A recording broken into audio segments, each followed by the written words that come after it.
আজকে আমি আপনাদেরকে কেএফসি স্টাইলে চিকেন ফ্রাই করে দেখাবো। আসলে এটা কেএফসি স্টাইলে নয়, কেএফসির চেয়েও আরও বেশি মজা হবে। তো সেই জন্য আমি এখানে একটা চিকেন নিয়েছি।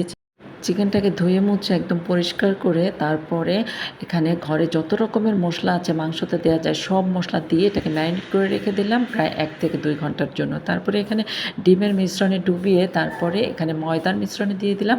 এভাবে চেপে চেপে ময়দা দিয়ে কোট করে নিলাম। এখন এভাবে সবগুলো মাংসই করে নিলাম।